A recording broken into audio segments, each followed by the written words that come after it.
I don't believe there are any additional questions, so we are going to move on right now to the public statement hearing phase of the proceedings tonight. As I said at the beginning, this is an opportunity for any member of the public who wants to come up here and give their comments to us live and in person and have them transcribed and made part of the record of the case. All we ask is that you go to the table back here, fill out a card indicating your interest in speaking. We will then call everybody in the order in which the cards were handed in. It looks like we have several. And it looks like we have a few. Sorry, I was trying not to interrupt the crowd. This is the normal time. What's it?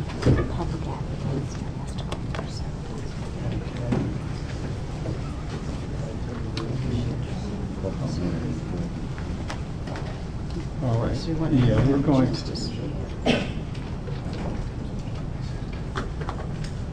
We have 22 individuals who've indicated they'd like to speak. If everybody took 10 minutes, we would be here till close to midnight. So please, if you can, out of consideration of your other interested speakers, try to keep your remarks down as brief as possible, preferably 5 minutes or less. We're going to begin tonight with the New York City Public Advocate, Letitia James.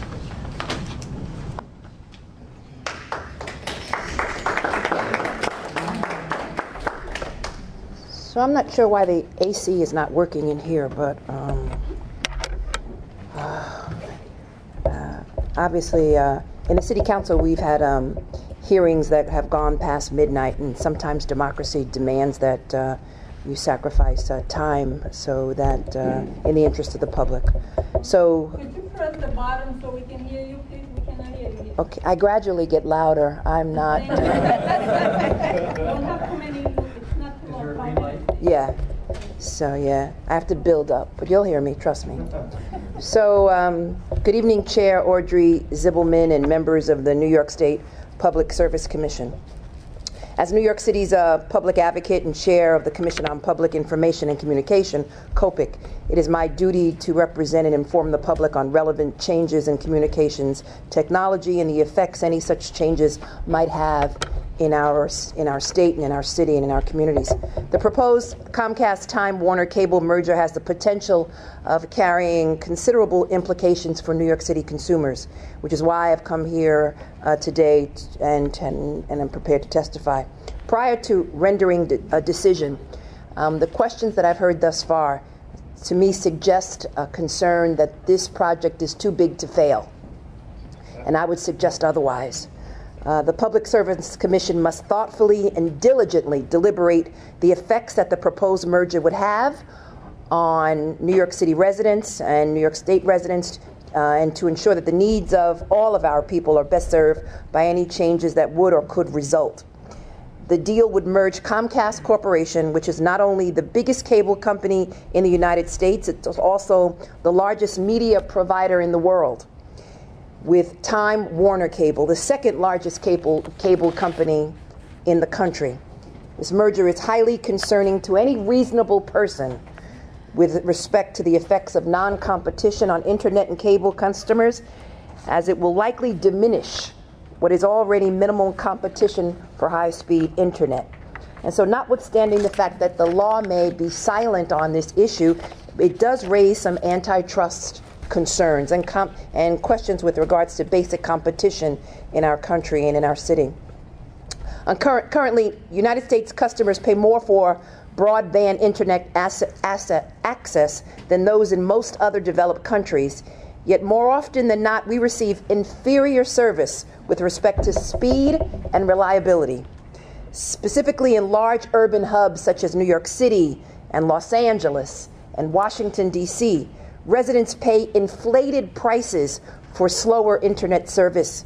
In New York City, competition for service is essentially non-existent, offering customers no option whatsoever and essentially forcing the patronage to a sole provider, which is primarily Time Warner Cable. I've heard from constituents in my former councilmatic district who basically argued with me as to why we did not have more competition in the industry. Accordingly, within New York City, Time Warner Cable can name its price for cable services without threat of competition and little incentive to ensure that service is provided well. This may further degrade without competition, not less. In addition, apart from cable and internet customers, Time Warner Cable and Comcast already have the vast majority of power to set prices on transit and content providers, and that should concern the members of this board, some of whom are direct competitors of content providers owned by Comcast, which certainly sounds ripe for an abuse of power by Comcast towards non-Comcast-owned content providers. Comcast recently acquired NBC Universal, and this merger would consolidate two content empires. Furthermore, if the merger were to succeed, the interconnection market, where Comcast in particular already has tremendous control, would be undoubtedly altered, possibly facilitating Comcast to gain additional leverage in demanding higher payments from transit companies. We must ensure that any approved agreement does not negatively impact the quality and capacity of internet and cable services for New York City consumers. The chair asked earlier about making this conditional. I would ask that you go a little bit further. As this merger is considered, it is critically essential that you assess how our most underserved communities would be impacted. How will this transaction impact the digital divide, which primarily affects low-income and marginalized communities, not only in New York City, but across the state? We must analyze the possible short and long-term social and economic implications of such a decision. Internet service providers are currently able to charge consumers inflated prices as a result of poor competition. It is possible the merger would only lead to additional price increases, completely shutting off families and individuals already facing difficulty paying for the service. Low-income communities would therefore be disproportionately excluded from accessing what is now considered a basic form of infrastructure in our society and means of communication, and as a means of communication. In today's world, access to the internet is inarguably critical to function in formal and informal spaces, and the costs to digital segregation are rising. Needless to say, the internet serves as a channel of endless information through which individuals now access the news, employment opportunities, education, entertainment, culture, etc. If accessing the internet becomes more difficult for low-income communities, academic and employment competition may be undermined and would conceivably damage the prospects of upward mobility for low-income New Yorkers and further exacerbate income inequality. If the merger were to pass, Comcast's Internet Essentials program for low-income consumers, currently at a cost of $9.95 a month, would be extended to New York City residents. However, many accuse the program, and we have heard from many in the Office of Public Advocate, of how difficult it is to access by the fact that they establish these cumbersome criteria. Additionally, the program evidently offers second-class internet quality and speed, 5 megabytes per second for Internet Essentials, compared to 12 megabytes per second for regular paying customers. In Philadelphia, for example, where Comcast is headquartered, the program has low participation rates and has even caused protests and rallies. Comcast is therefore accused of using Internet Essentials as a public relations scheme in order to have the merger granted, while it simultaneously gains increased profits by acquiring low-income customers in areas in which their service already exists. As a starting point in addressing some of these concerns, and if you are prone to approve this merger, the merger should provide free, yes, free service to low-income communities. The merger should also include a component for local hiring and job training. Additionally, free Wi-Fi service should be provided in many more parks and playgrounds and public schools. And during this time of critical importance, there is also an opportunity for Time Warner and Comcast to modify their terms of service to allow people to securely share their Wi-Fi connection with neighbors or others within range without jeopardizing their profits, of course. The merger cannot allow either company to breach current public good contracts, such as Time Warner's contract to support public access in exchange for their cables running in public right-of-ways. On the contrary, public access channels should be expanded, and diverse and educational program, particularly children's programming, should be a priority. Last but not least, providers must accelerate deployment of high-speed internet to digitally underserved communities, not only in the city but across this state. Transparency and accountability are imperative in this process, and I urge the Commission to investigate the issues that I have shared this evening. But let me end by saying, please do not be afraid of something that is too big to fail.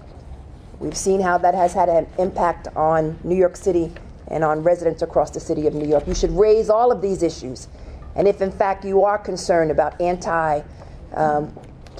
about competition and antitrust concerns, then perhaps you should oppose this. I thank you for this opportunity to testify this evening, and the Office of Public Advocate will continue to monitor the situation, and we will also consider legal options that might be available based on the number of issues and concerns that we have heard from New Yorkers as a result of this merger. Thank you. Thank you, Ms. York.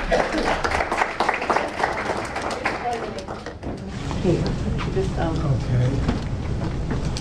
Hold on one second. Letitia. You, Andrew? James. New York City Council. Hold on. New York City Council, Ben Kallos. You have to start again. I need the names of the speakers in order to identify Miranda. All right, when you, okay. If I don't say the name correctly, make sure you do when you come up to speak. And spell it. This is, yeah. Our next speaker is Ben Kallos, New York City Council member. His last name is spelled Kallos. Thank you very much to the Commission for having us here and for having the public here, and thank you to our public advocate, Tish James, for being here as an advocate for the people. I'm Council member Ben Kallos. You can tweet me at Ben Kallos. I'm the Governmental Operations Committee Chair. I give my testimony on behalf of 8 council members: James Bevaqua, Technology Committee Chair; Richie Torres, Public Housing Committee Chair; Stephen Lenevin, General Welfare Committee Chair; Jimmy Van Bramer, Majority Leader; Costa Constantinides, Library Subcommittee Chair; Danny Drum, Education Committee Chair; and Karen Kosowitz, State and Federal Legislation Committee Chair. And you might wonder why all we care about this issue, but it impacts so many different areas of the city and all of those subject areas. As Comcast, the largest company in the United States, largest cable company in the United States, seeks to acquire Time Warner Cable, the second largest with more than 2.6 million subscribers in this state, please use your new regulatory powers to determine whether or not the merger is in the best interest of existing customers and the residents of New York City and state. We believe that such a merger would only be in the public interest if paired with net neutrality and a significant expansion of free and affordable internet access for low-income families and individuals to reduce the digital divide. The Internet Essentials program, launched by Comcast in 2011 to provide low-income households with affordable broadband, is a positive first step, but major shortfalls must be addressed. Only 2.6 million families of the 7.2 million families making under $35,000 in Comcast service area are eligible for the program, as it only applies to families with children eligible for federal free or reduced price lunch. Of that 2.6 million, a mere 300,000 families have applied. This does little to close the digital divide, the gap between those who can afford internet access and those who cannot, a division that entrenches social and economic disparities. We propose that we require the expansion of the Internet Essentials plan for New York customers as cited in Part C, Section 1 of the petition. The transaction will generate other significant public benefits. Internet Essentials must go beyond families with children on free and reduced lunch to provide free access to NYCHA public housing. That's 403,120 residents and 175,587 families in 178,557 apartments. People on unemployment insurance benefits, and institutions serving vital public needs such as 1,700 public schools serving 1.1 million students and 223 public libraries. Free or affordable access should be provided to family and individual recipients of income qualifying federal, state, and city subsidies. And the loopholes that deny Internet Essentials to old customers, those who have missed a bill in the past, or those who have unreturned equipment must be closed. Closing the digital divide has been a priority for New York City and indeed our nation. The FCC's 2010 National Broadband Plan includes the imperative to create mechanisms to ensure affordability to low-income Americans, noting that only 40% of adults making less than $20,000 per year adopted terrestrial broadband at home, while 93% of adults earning more than $75,000 a year have adopted broadband at home. This has also been a major priority of Mayor and the City Council. Mayor de Blasio has laid out a goal of universal, affordable broadband to ensure all New Yorkers can carry out the fundamental tasks of accessing information, applying for jobs, communicating with coworkers and loved ones that broadband access facilitates. The City Council included the need to expand free Wi-Fi across our public parks and our budget priorities for the upcoming fiscal year. As you consider a merger that will provide Comcast with 40% of all broadband customers in the United States, Comcast and Time Warner must also, and equally importantly, voluntarily abide by the FCC's Title II regulations banning unreasonable or unjust discrimination and ensuring net neutrality. Internet access, no provider, least of all one controlling such a huge share of the internet access, should control the flow of information on the internet by speeding up or slowing down traffic for pay or based on content type. Currently, the FCC is seriously considering using its authority under the telecommunications regulations found in Title II of the Communications Act. Comcast and Time Warner should choose to abide by these regulations voluntarily. All Americans and New Yorkers deserve access to the internet, the same access no matter their income level or content types. The merger between two corporate giants to become providers of one of America's most crucial resources must, if approved, be in the public interest, and only ensuring affordable and unconstrained broadband access will guarantee that. We as representatives of America's most populous city urge you to look towards a future where all families and individuals can reap the benefits of a competitive, free, and open internet. Thank you.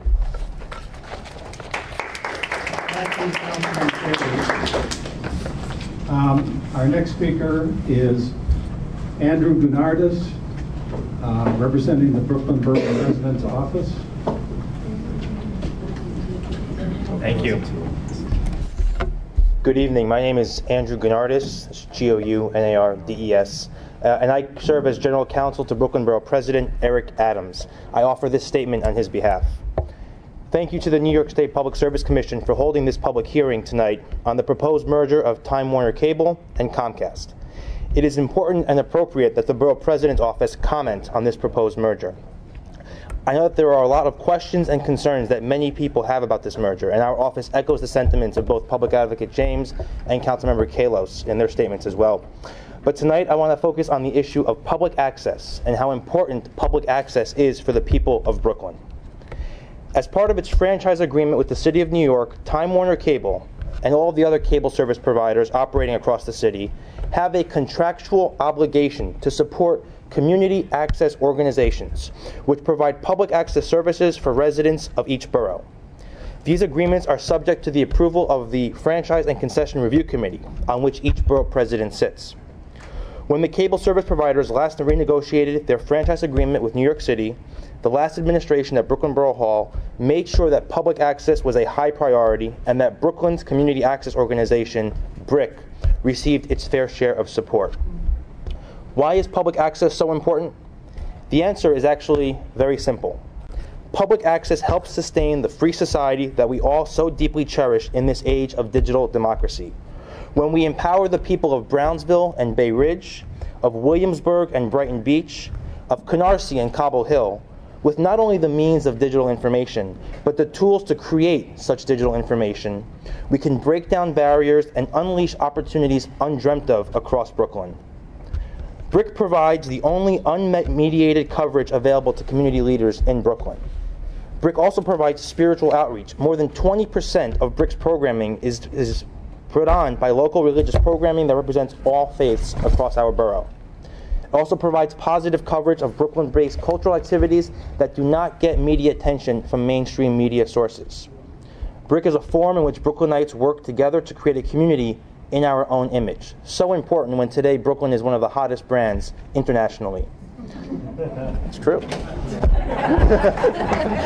Born and raised. And lastly, the important thing about our community access organization is that it provides technical training and jobs. It provides training that allows people not only to make themselves ready for jobs in the media, but also to increase media literacy that is vital to participation in today's world. In this, we have one interest, one Brooklyn. We see the public resources which are part of this agreement as critical to our efforts to bring Brooklyn together as one.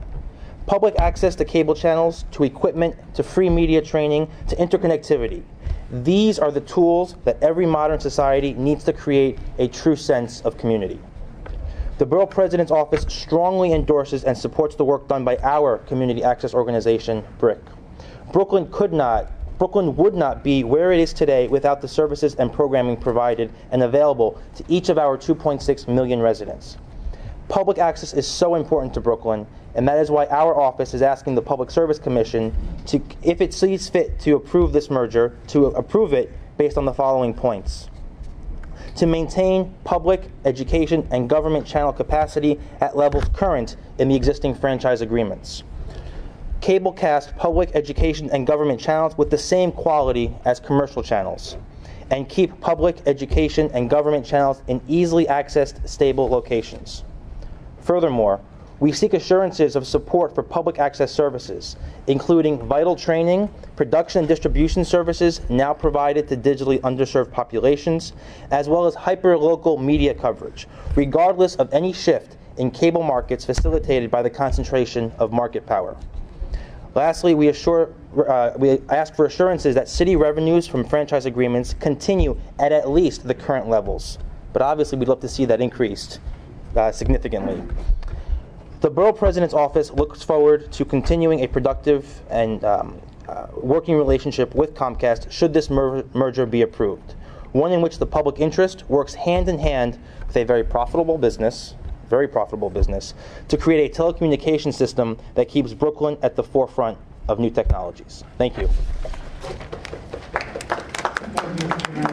Our next speaker is William Colegrove, representing the Manhattan. I'm sorry, say the name again? William Colegrove, representing the Manhattan Borough President's Office. And let me call one ahead so that you can be ready to come up next. Next will be Zephyr Teachout. Sorry. And thank you. The last name is Colegrove, Colegrove. Good evening. Thank you for the opportunity to testify. I'm here to read testimony prepared by the Manhattan Borough President, Gail A. Brewer. Gail A. Brewer is Borough President of Manhattan. Prior to her election as Borough President, she served for 12 years in the New York City Council, 8 of them as chair of the Council's Committee on Technology. The Borough President's long been an advocate for consumer rights as well as an open internet with universal access to broadband. It is within that context that we present our comments today in opposition to the proposed merger between Comcast and Time Warner Cable. It is the role of the Public Service Commission to determine whether this proposed merger is in the best interest of New Yorkers, specifically cable and telephone customers. I would submit that although Comcast and Time Warner do not directly compete for service offerings at this time, the solution to this lack of direct competition is not less competition. Instead, I would argue it is in the state's interest to pursue means of implementing more direct competition among cable and telephone providers to improve customer service and bring down prices. Signing off on this proposed merger would create a massive conglomerate, as has been stated, that would control 17 of the 20 largest media markets in the country. The size and scope of this new company would discourage any new companies from attempting entry into the telecom space. Absent any real or perceived future competition, what incentive would Comcast have to bring down prices, pursue innovation, and serve its customers? I would argue very little, and this obviously does not serve the public interest of New Yorkers. Not only would the creation of such a massive company dissuade new companies from attempting to compete in New York, it would also give Comcast unprecedented power to negotiate with the networks and content providers. This could potentially threaten the availability of certain types of content for New Yorkers, especially local content. As has been stated previously, we are especially concerned about the impact of this potential merger on public access channels, which provide vital, hyper-local information to our constituents. Another important access point for local content here in New York is New York One, which is owned by Time Warner Cable. Given the fact that Comcast also owns NBC, we are concerned about the loss or alteration of New York One's local news coverage, given Comcast's potential interest in promoting NBC. On the internet broadband side, we are concerned about several potential problems with this merger. The first relates to the current federal debate over the future of net neutrality. To protect the internet, we need the FCC to issue strong regulations governing broadband. Broadband carriers should be designated common carriers and the internet correctly labeled as a telecommunications service. This would help foster competition and access to infrastructure that would allow smaller providers to enter the competitive market. Again, this merger has the potential to create a massive company which would discourage any such competition, which only adds to our skepticism. We are also concerned about Comcast's recent activities related to one of the internet's largest content providers, Netflix. As has been widely reported, Netflix was recently experiencing congestion on Comcast networks and providing content to consumers. Allegedly, Comcast has refused direct access to faster connections unless entities such as Netflix pay for access. Comcast has claimed that the deal it struck with Netflix was simply to cut out the middleman. Netflix, however, has refuted this claim, stating that absent a direct agreement with Comcast, it would have to deal with a third-party transit provider. That transit provider would in turn have to negotiate with Comcast, effectively guaranteeing a company like Netflix would have to pay for access to Comcast customers. This type of dispute is only going to become more common if Comcast becomes the only game in town for the majority of New Yorkers and all Americans. We have also yet to see an affirmative demonstration of the value that will be provided if this merger is allowed to proceed. Comcast has often cited its low-cost Internet Essentials program, offering $9.99 a month Internet access and low-cost computers as evidence of its commitment to close the digital divide. Although we commend Comcast for attempting to provide low-cost service, we would caution that this is, as has been mentioned, already been attempted here in New York. The problem with that earlier program is that for the vast majority of families to whom it was targeted, delinquency on past bills rendered them ineligible for the new rate, not to mention the aforementioned problems with only serving families with children who qualify for free reduced lunch. We fear similar adoption rate plans with the Comcast plan here in New York. Comcast's current track record with the program is also not encouraging. According to recent reports, only 11%, although we heard here only 10% of eligible families in the current program area have taken advantage of Internet Essentials. We would consider that low subscriber rate a failure of outreach and evidence that the program has serious problems that need to be addressed. Prior to approval of any merger, this body should demand clear, meaningful deliverables from the companies in question as a public service to New Yorkers. This could mean requiring benchmarks in price or speed be met, as well as customer service reviews. Absent these guarantees, we would argue that the Commission's requirements have not been met. In closing, we also want to note for the record that we are disappointed this will be the only hearing in New York City on this topic. As the proposed merger is an all-stock transfer, it is exempt from review by the New York City Franchise and Review Committee, or FCRC.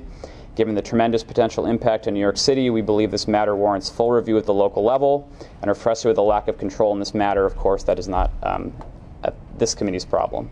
But thank you again for the opportunity to testify, and happy to answer any questions. Thank you, Mr. Colegrove.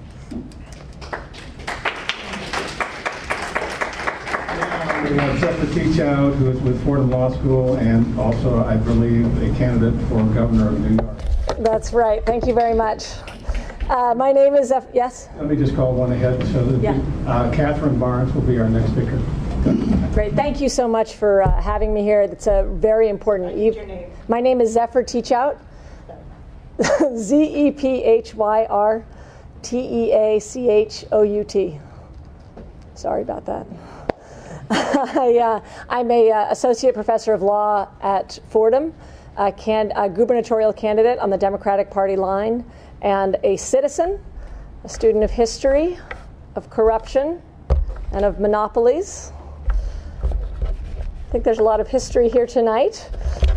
And one of the reasons I'm interested in monopolies, understood broadly, not just in terms of antitrust law, is the way in which they relate to patterns of corruption. I want to briefly address your question earlier about whether size itself might constitute a violation. A few different responses, which I can answer more fully in comments to the Commission. First is that I think the question suggested a more simple view of what antitrust laws mean if we take a broader view of existing antitrust laws. But yes, the mandate is different than exact tracking of other antitrust laws, but creates its own mandate, and importantly, as the prior speaker mentioned, puts the burden on the cable companies to prove that it is in the public interest, and that burden is quite important, I think. I stand opposed to the merger. I start with a basic premise. New York should demand open, affordable, universal, and world-class internet. Entirely unfettered communication is the foundation of democracy. And equally importantly, entirely unfettered commerce is the foundation of a strong economy. Unfortunately, both communication and commerce are threatened by this merger. Two monopolist internet providers already provide bad and overpriced service. They are both already vertically integrated into direct ownership of content, including some of America's most important news networks. Some of the greatest content providers based here in New York may oppose this merger, but as you understand, they may be afraid to speak out against it out of fear of retaliation. So let me explain. If a content provider opposes this merger now, Time Warner or Comcast, or the new fused entity, could punish them and make it harder for them to share their content. So I hope you also take into account the silent voices of those who might not dare speak. Anyway, there are 4 specific reasons why the PSC should oppose the merger. The first, which many have already spoken about, is that cable costs are too high, and the merger will lead to higher prices for New Yorkers. Recall that Comcast's Executive Vice President David Cohen said, quote, "We are certainly not promising that customer bills will go down or increase less rapidly." Second, the new merger will allow Comcast to more fully take advantage of new FCC rules that allow dominant cable providers to put tolls in place on big content providers for enhanced service. So, in other words, the merger would make it easier for Comcast to subject important New York businesses to tolls under the threat of being shut down or shunted to slower lanes. This is a kind of recipe for further consolidation of wealth and power that is bad for small businesses, entrepreneurs, and the kind of economy that we want. Third, the merger will allow Comcast to cableize the internet by making it nearly impossible for any New York citizen to cut the cord and take personal control of the content that they watch. Comcast will control New York sports programming. They'll prevent companies like Netflix and startup programming providers, the kind of company that we want to encourage, for offering content that is actually competing with cable. As my running mate, Tim Wu, who couldn't be here tonight because he was accepting an antitrust award in Washington, said, New Yorkers are crazy about their sports. If Comcast gains unfettered control over Time Warner, it will do what it can to use the Nets, Knicks, Rangers, Yankees, and others as an anti-competitive force. But finally, the merger will lead to an invisible government. That's the phrase that the New Yorkers of 100 years ago used, controlling some of the most important industries we have here, the television and video entertainment industries. So companies like CBS, Disney, ABC, and Fox have to use Comcast to get to their customers. They have to compete against a Comcast property named NBC. That's unfair to those companies. And it's also unfair to New Yorkers who work for those companies. And most importantly, it is politically dangerous to have so much power over media concentrated in so few private hands. I see no way this merger serves our interests as consumers, as those who support small businesses, or as citizens. Thank you for your time.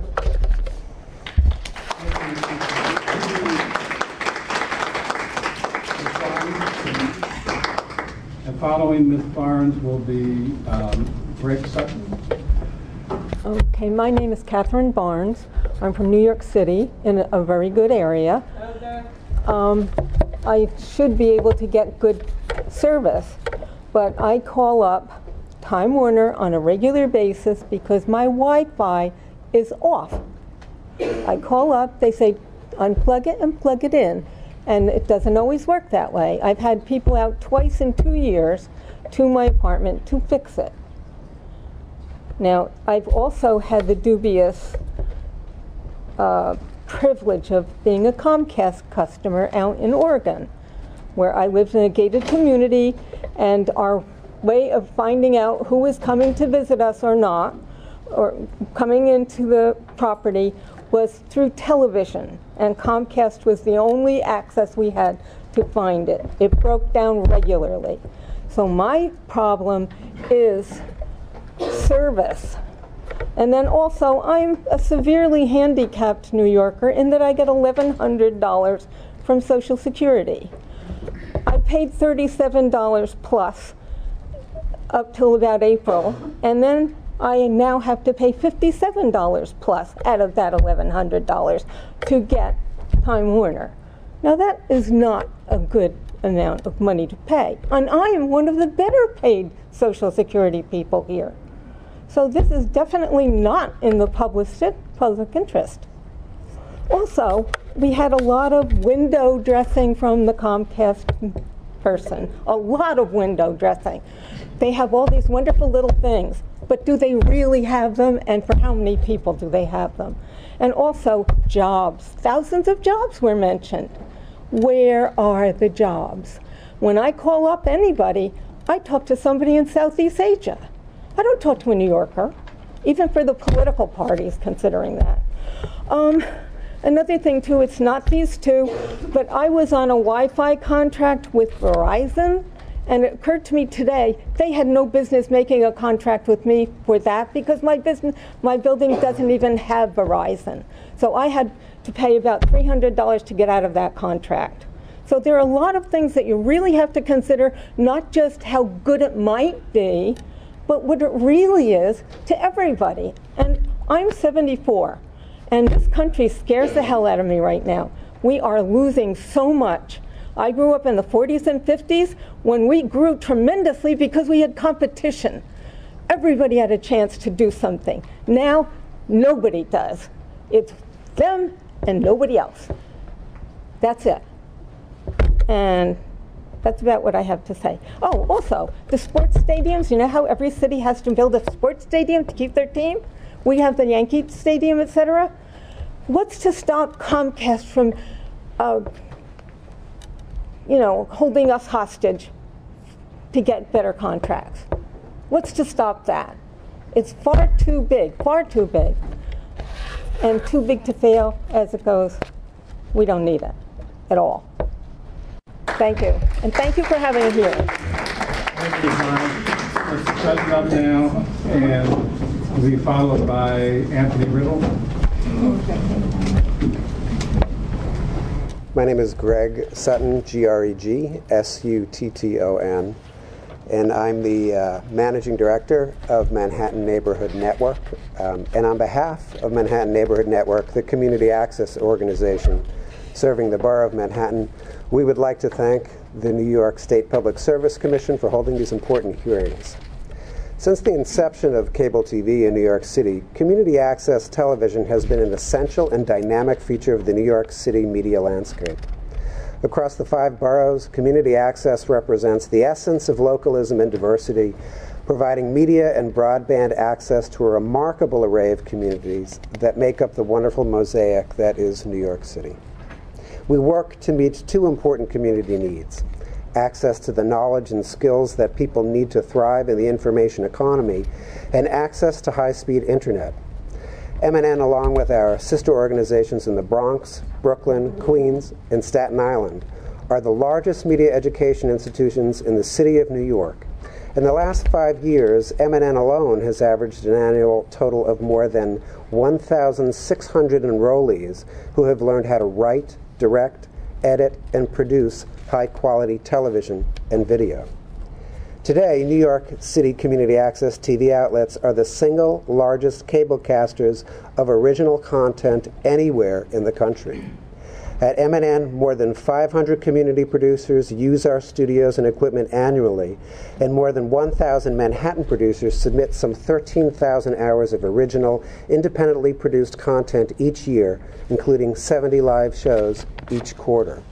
Access to our studios, equipment, media education, and community events is free to anyone who lives in the borough.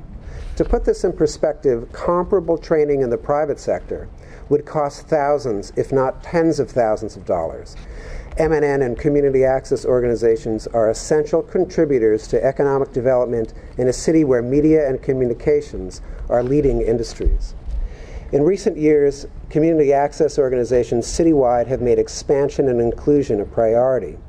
In 2012, MNN opened the El Barrio Firehouse Community Media Center on 104th Street.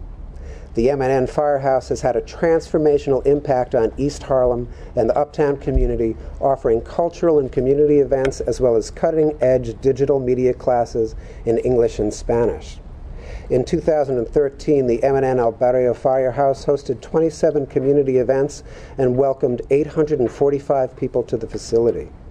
And the Firehouse team is forging new partnerships with the local community groups, schools, and churches, including partnerships to support our award-winning Youth Media Center, which focuses on training Manhattan's youth to create action-oriented, socially conscious media.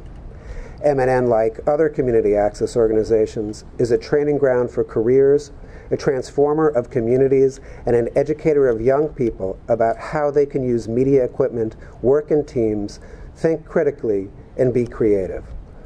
All of this has been thanks to the support of community media by many individuals and organizations, as well as elected officials, the New York City Council, and city and state officials.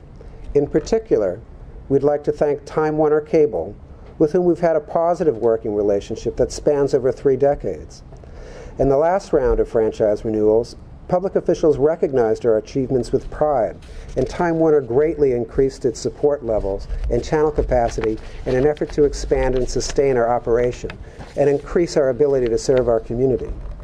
Providing these services and airing tens of thousands of hours of original, locally focused content requires resources, most notably stable, high-quality cablecast channels that allow reliable access to local voices. The programming aired on MNN is simply not available on any other media outlet. We serve unserved populations with shows in many languages that address the needs of diverse ethnic communities in ways that can't be sustained on commercial media. Our programming is not replicated elsewhere and is of high quality in both transmission standards and content. Year after year, countless external festivals and awards programs recognize MNN producers. We would like to take this opportunity to raise some important and cautionary concerns.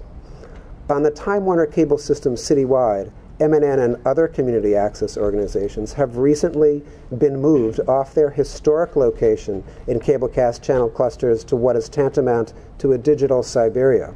Last year, Time Warner Cable Channel 57, where literally hundreds of community producers had to cablecast their shows for many years, was sold to the highest bidder. Community access channels citywide were moved to Time Warner Cable Channels 1,997, away from any other educational or governmental access channels. Because very little publicity accompanied this move, New York City community producers and the viewers who watched their programs were left floundering. Moving forward, it's vital that MNN and other local cablecast channels are easily found and adequately publicized across all 5 boroughs.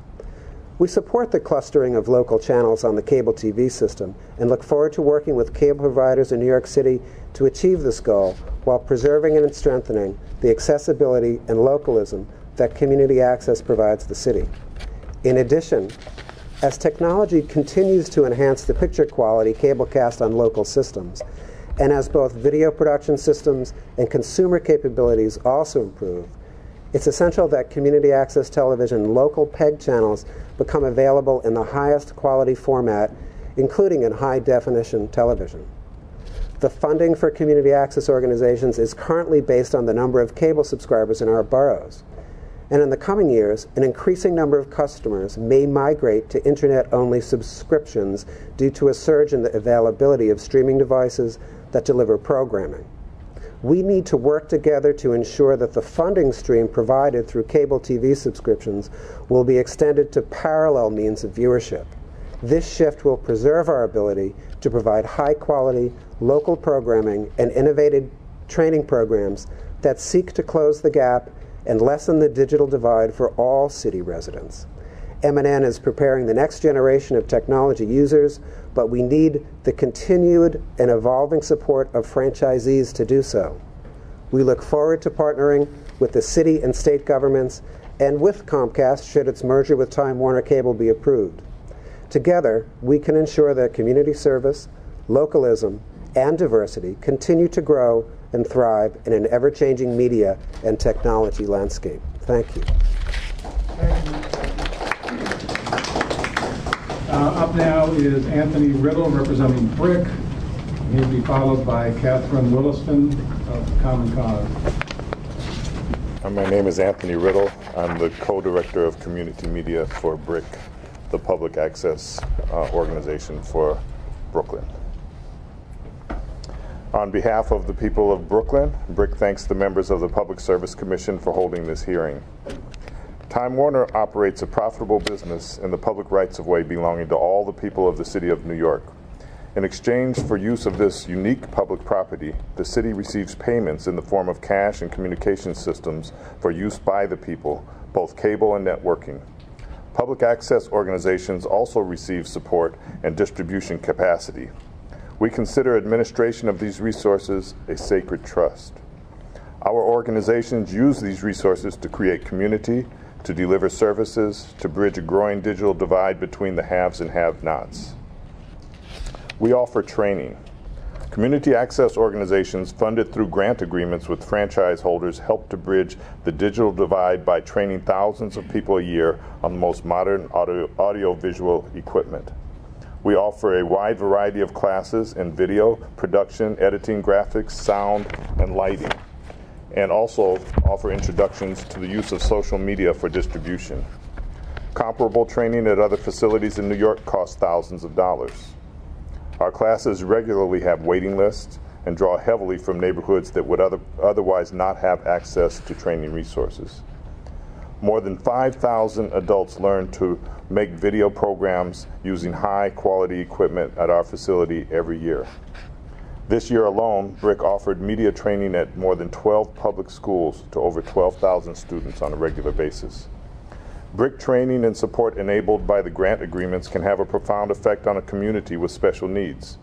In the past year, BRIC's new Media Share program has provided customized training programs for staff and volunteers at 17 nonprofits doing great work for the community, including the staff from Helen Keller Services, including some visually impaired staff members, are being taught to edit program video using smartphones and professional editing software. Staff and volunteers from You Gotta Believe were successfully trained to produce the Adopting Teens and Tweens show, a program promoting the adoption of older children. Diaspora Community Services was taught to make PSAs promoting their direct services to women living with HIV, to youth health advocates, and in particular, Brooklyn's Haitian community, both here and the diaspora. We offer facilities. BRIC studios, location equipment, media lab, and edit suites are all offered free of charge to Brooklyn residents and community organizations. We are open 7 days a week to accommodate the schedules of working class people and students. We provide technical staff to support productions and engineers to keep everything humming. BRIC has also established an important new relationship with the Brooklyn Public Library.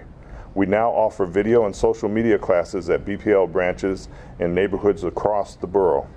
In addition, our producers can now check out digital video equipment in these branches in their own neighborhoods. More than 600 community residents have taken classes at these branches in the first year of operation.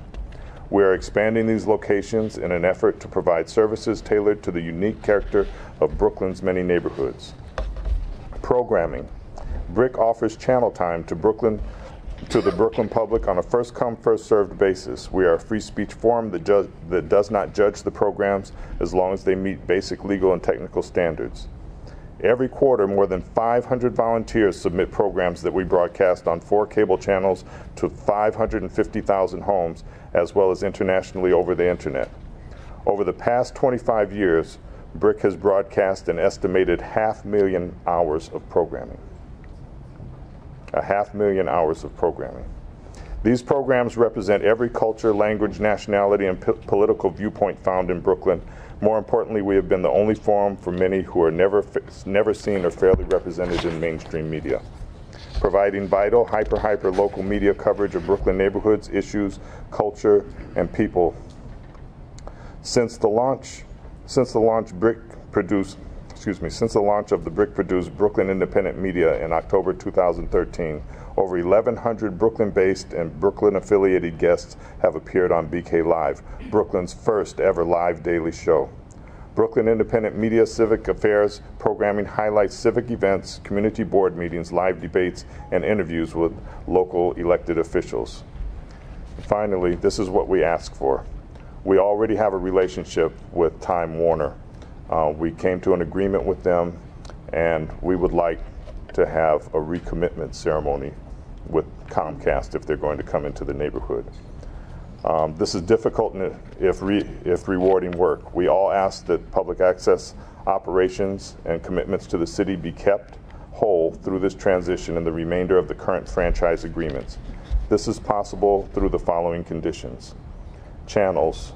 Maintain the PEG channel capacity at levels in current franchise agreements. Cablecast PEG channels with the same quality as the commercial channels. Keep the PEG channels in easily accessed, stable locations. Financial support. Commit to stable financial support for public access services, vital training and production and distribution services now provided to the digitally underserved populations, and hyper local media coverage, regardless of any shift in the cable markets facilitated by the concentration of market power or otherwise. And finally, assure that city revenues from franchise agreements continue at least the current levels, again, regardless of any shift in the way that cable markets are defined and the way that cable customers are defined. We look forward to partnering with the city and state governments and with Comcast to ensure that if this merger goes through, it helps to close the digital divide.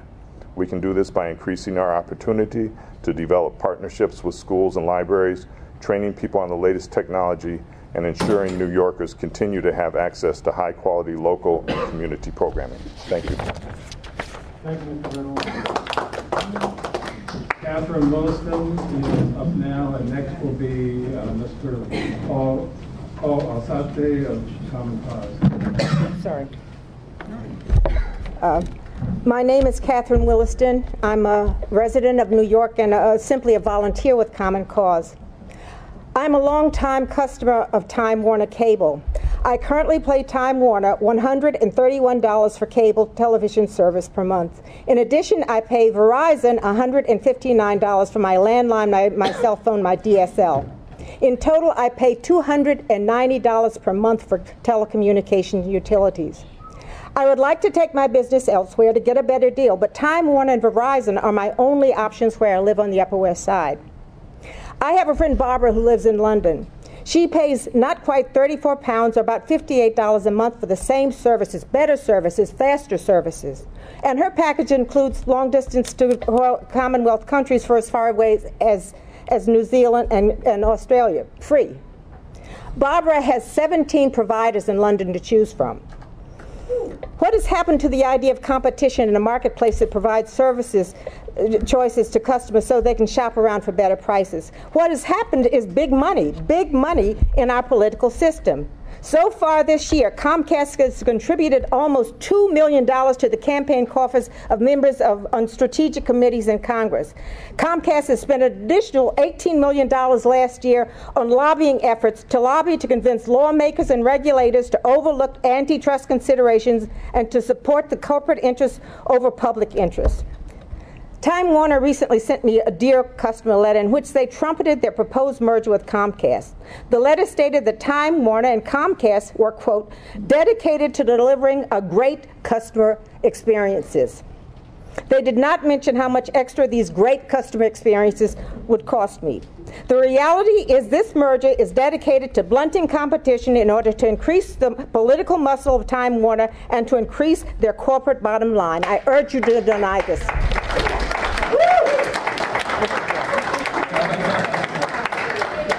Thank you. Well, Mr. Alzate up next. And following Mr. Alzate, Frankie Miranda representing the Hispanic Federation. Thank you, members of this esteemed commission. I feel very nervous having, pardon, Paul Alzate, if you will, Alzate. I feel a little nervous having to follow that rousing speech because that was a haymaker to the big fat cats that are trying to dominate our little and fabulous state. Now, I'm here because I am a worried consumer. I'm a working man. I still have to live with my family because these are very tough economic times. It's very hard for a working man like me to live on my own. And now my family has to struggle with rising rates and middling quality when it comes to broadband. I am worried that with this upcoming potential merger, this poor quality, these rising prices will increase. Now, the honorable gentleman representing Comcast, he's made some seemingly valid points regarding this upcoming merger. He's mentioned things like New York State will be able to plug into a better network for redundancy. Now, redundancy is one of those fancy words because experts like to use fancy words to try to trick the public. Redundancy is simply a simpler way of saying backup.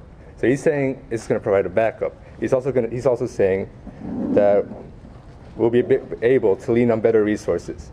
That through this merger, they will be able to meet consumer demand and by leveraging more resources and more expertise. But the problem with this argument is that there has to be better ways to serve the needs of their customers than a merger, which is obviously a way to feed their bottom line at the expense of the consumer. I will not have this. As a working man, as a member of my family that has to struggle with bills, as a member of my community, as a New Yorker, as an American, I cannot let this stand, and I implore you, members of this honorable commission, to try to do everything in your power to block this merger. Also, I would like to speak as a member of the Hispanic community in the United States. There are many of us. The problem with this merger is that NBC Universal, they own Telemundo. They are competing with Univision, and the CEO of Univision, his name is Randy Falco. He has come out against this merger. Why? Because Telemundo, owned by NBC Universal, which is owned by Time Warner, they have access to 91% of Hispanic households in the United States. To let this merger go through will be to allow more domination of households like mine. This will mean higher prices for very important programming. This is how we get our news about our cultures back home. This is where we get our entertainment. This will mean higher prices for us and probably lower quality programming. And that is why I further implore you to do everything in your power to block this merger. And I would like to conclude by offering a little history lesson for everyone in this room. During the Gilded Age, the robber barons, they ruled the railways. and they preyed on their customers. I implore each and every member of this commission to stop the future robber barons from controlling the pathways of the internet. Thank you.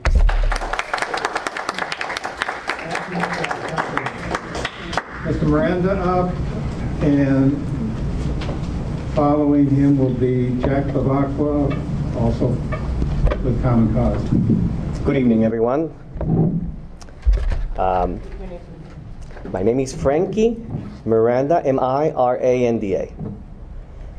I am the Senior Vice President of the Hispanic Federation, a service-oriented membership organization of nearly 100 Latino health and human service agencies dedicated to promote social, political, and economic well-being of the Latino community. The Federation provides a wide range of services geared towards strengthening Hispanic families and supporting Latino institutions, serving well over 2 million Hispanics living in our region. I am here not to speak or weigh in on the proposed merger. I'm here to provide a different perspective. I'm here to speak about the extraordinary investments that Comcast has provided to the Hispanic residents of the state of New York through its support to the Hispanic Federation programs. For almost a decade now, Comcast has partnered with the Hispanic Federation in numerous efforts that have improved the quality of life of thousands of New York residents, especially those of Latino descent. To name a few examples, Comcast has supported our efforts to educate parents about the importance of early childhood education and provide them with tools that will help their children obtain critical skills before their first day of kindergarten. During the 2010 census, Comcast joined our efforts to reach as many New Yorkers as possible to educate them about the critical importance of their participation and driving needed sources to the region.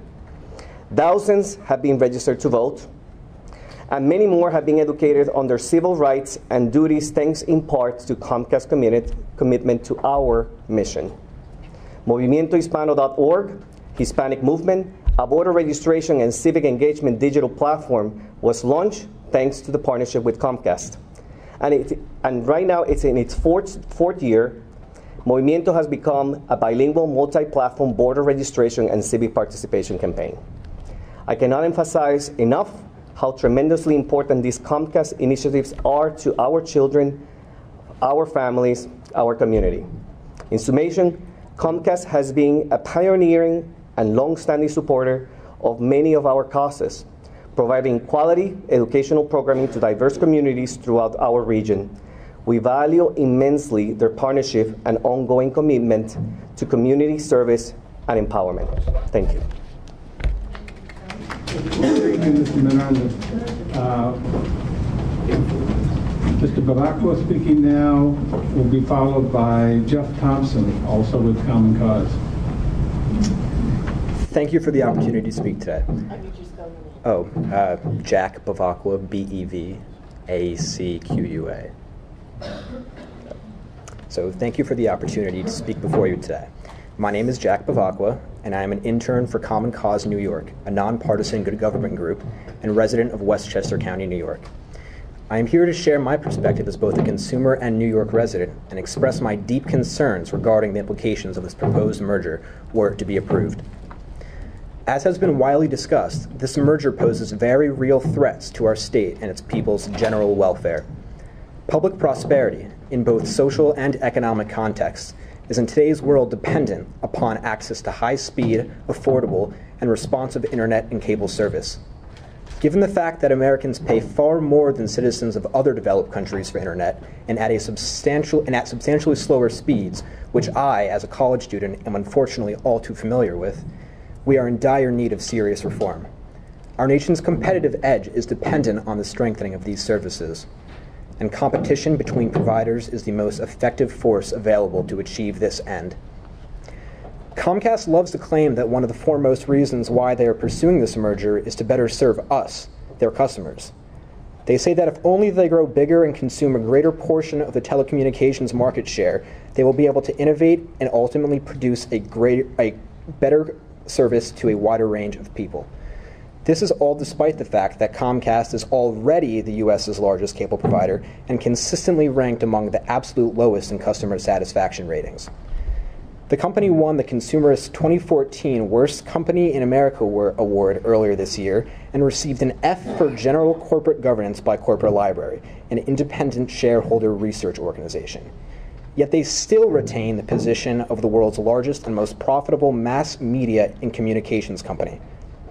Aside from questioning how it is that Comcast is still so successful despite their deeply unsatisfied customer base, something that defies the promises of capitalism, why should we believe that allowing them to become even bigger, permitting them to own 55% of the market for traditional cable service in New York State, would somehow be the key ingredient in making their service better and customers more satisfied? On what basis can we believe this? What lesson does history or basic economic theory teach us about allowing monopolies to exist and its effects on the consuming public? What is a company's incentive to improve if it does not face competition or the threat of failure? Perhaps most important, however, is how this merger will violate New York's most basic tenets. Fundamentally, New York is a state rooted in the concepts of innovation, competition, efficiency, and progress. Here, we believe in a system wherein those who play by the rules, and maybe even help serve others in the process, have the opportunity to flourish. Not those who lie, cheat, and exploit their way to the top. As documented in the high-profile Bloomberg LP v. Comcast Cable Communications case, Comcast has sought to pursue their own interests by deliberately holding others down. In this case, the company participated in discrimination of, quote, video programming distribution on the basis of affiliation or non-affiliation of vendors, end quote, deciding not to place Bloomberg News among news channels that it owned after its merger with NBCU, despite being deliberately told by the FCC it could not embrace such favoritism. Why should we believe that they will not employ similar tactics again, yet to an even more significant extent? How can we trust the company to uphold the virtue of net neutrality, particularly considering how it has sought to implement a data cap as a means of becoming even more profitable? We must work as hard as we can to hold Comcast accountable and prevent any future issues from arising within these areas. So, I ask our public officials, will you embrace a New York in which the wealthy and powerful are permitted to become more wealthy and powerful at the direct expense of we the people? A New York in which the success of businesses is subject not to rules, regulations, or its customers, but to political power granted to them? A New York in which monopolism is favored over innovation, choice, and progress? I implore you to make the right decision, the decision that will allow our state and its people to continue achieving greatness. I urge you to block this proposed merger. Thank you. Now, Jeff Thompson of Common Cause will be followed by Timothy Karr of Free Press.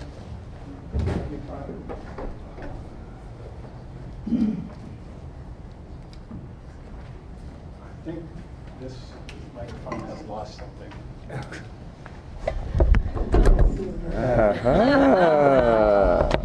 All right.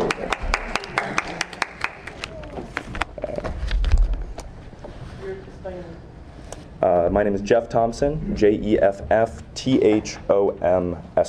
no P. Thank you very much, Judge and other commissioners, for this opportunity to discuss the proposed merger between Time Warner Cable and Comcast. Now, my name is Jeff Thompson. I'm from San Diego, California, and I'm a senior at New York University. I articulate my opposition today to the proposed merger merely as one of the millions of Americans who have seen their bills rise faster and higher despite having noticeably slower and unequal internet speeds throughout not only the United States, but comparatively to the rest of the world. Those in support of this merger have argued that because these corporations are not geographically competitive with each other, there is no threat to cable consumerism, competition amongst providers, or to internet content neutrality. As far as competition goes, this combined company, post-merger, would be the sole cable distributor in 27 of the top 30 US media markets. A visiting Harvard professor recently noted that for businesses in 19 of the 20 largest metropolitan areas, their only choice for high-capacity wired connection will be Comcast. After this merger, Comcast will own about 30% of all cable viewers and 40% of all high-speed internet broadband users. Now, allowing this proposal would not only increase the size, scope, and reach of Comcast to satisfactory services, but also allow Comcast to prioritize its own content over competitors. As Senator Al Franken has recently noted, Comcast has already been caught, quote, selectively targeting and interfering with online competitors, despite assurances that it would not do so. Now, this merger of the first and second lowest rated companies, according to the American Customer Satisfaction Index, will not only result in further rate hikes, slower internet, and crushing leverage over content providers to fast-track their own services. Other side. Now, Comcast has also articulated a desire to cap the amount of data that we are allowed to access with our subscription. Now, I am against this, not as someone who sits alone at night with bowls of ice cream watching Netflix, but as a young man born at the dawn of a technological revolution who has seen how powerful and transformative the internet has become and has affected our world and our daily lives. Our world has shifted from manual to automatic, from underground optic cables to storage in the cloud, from hardware to software. Within my lifetime, very short amount of time here, I have seen my classrooms transform from chalkboards and clunky overhead projectors to smartboards and class sets of tablets. Assignments have shifted from my notebook to my iPad, and class registration as well as employment opportunities are available online. The interactions with my professors and my friends are often taking place behind a computer screen. So, this is not a unique situation. As President Clinton observed in 1998, we are entering an age where, quote, every child can stretch a hand across a keyboard and reach every book ever written, every painting ever painted, every symphony ever composed. I believe that universal access to high-speed and affordable internet services serves as one of the foundations of our society, of the education of our children, and indeed our very own human social existence. Now, I would like to devote simply a few seconds to recognize who we, as the everyday people, as consumers, customers, and soon-to-be college graduates, we are opposing this merger not merely because it is devoid of any public benefit or interest, but also because if we do not voice our grievances with this proposal, our voices will be drowned out by the drone of corporate lobbyists. Now, leading lobbying efforts in Washington on behalf of Comcast is former FCC Commissioner Meredith Baker, who actually, beautifully, initially approved the Comcast-NBC Universal merger in 2011, and former FCC Chairman Mr. Michael Powell, who is now serving as, quote, the cable industry's leading advocate, spokesman, and representative in its relationship with the U.S. Congress, the administration, the FCC, and other federal agencies, as this former FCC chairman serves as president and CEO of the National Cable and Telecommunications Association. So, I do hope, with these inside voices, hopefully not drowning us out, that those in Washington, especially everyone in this room today, has heard why we, the American people, oppose this merger. But I do apologize if my voice does not carry to the Capitol and is not loud enough for them to hear. It is not amplified by the millions of dollars in expected windfall profits for executives, nor is it sustained by the error caused by Washington, D.C.'s perennially revolving door. Now, I do know what speaks louder than money, louder than parasitic lobbyists perching in the ears of lawmakers, and louder than lies from corporate executives. And that is the voice of the American people. I hope those of you in attendance today have heard what me and others have said and will continue to say. We hope you join in our effort against this monopolistic proposal, and we hope you stand with the American people. Thank you very much. Speaking now is Mr. Timothy Karr, and I will start spelling the names as long as I can read them so that you don't have to. It's K-A-R-R, representing Free Press, and following him will be Justin Marano. Well, you'll be relieved to learn that I've kept my comments to 3 minutes. However, Free Press has has looked at this issue extensively and have filed a number of very lengthy documents related to the impact that this deal would have on customers, would have on the internet, and would have on the American public at large.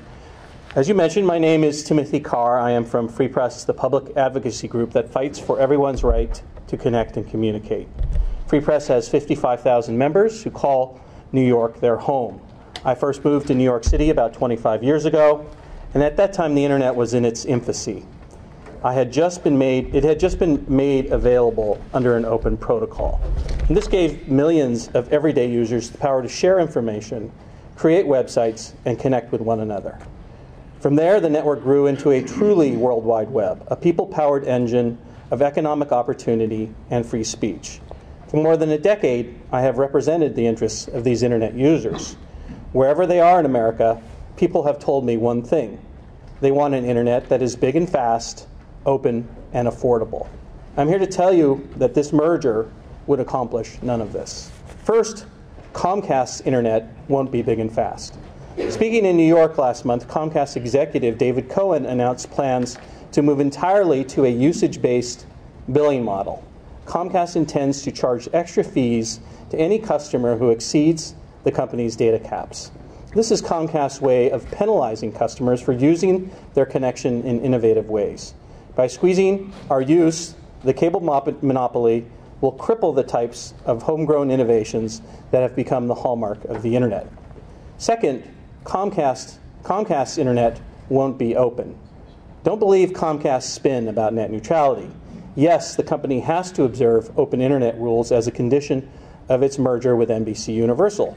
But Comcast has no plans to protect net neutrality once these terms expire. It already has a deplorable track record.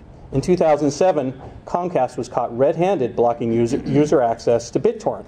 Comcast is now trying to engineer new ways to extort money from Netflix, whose video services had slowed to a crawl over its network. Comcast also spends tens of millions on campaign contributions and lobbyists, including money for some of Washington's most outspoken opponents of net neutrality. It's a money and politics scheme that is heavily invested in the death of the open network. And finally, Comcast's internet won't be affordable.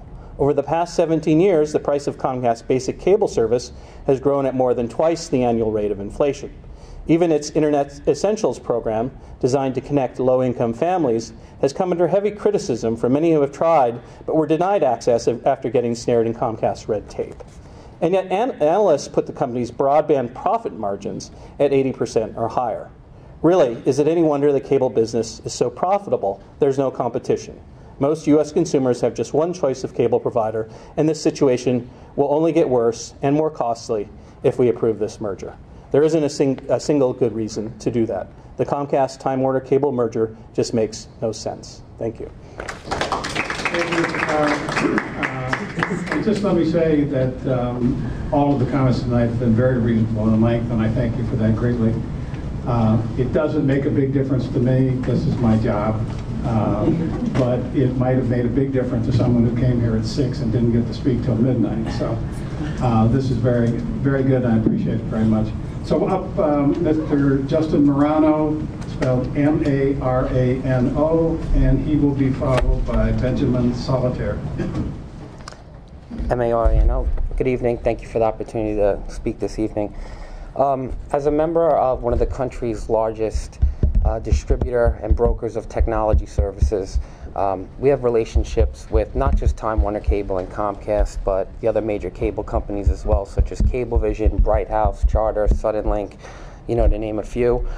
We also obviously have partnerships with telecom companies, all the major ILECs, CLECs, fiber providers, and cloud service providers across the country.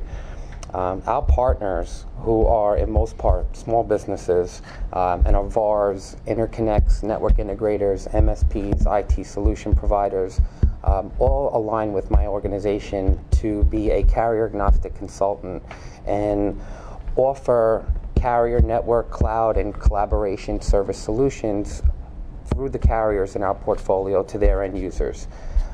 With New York City being the epicenter of commerce and the U.S., many not just mid-market and enterprise customers, but SMB multi-location customers as well, have locations within New York.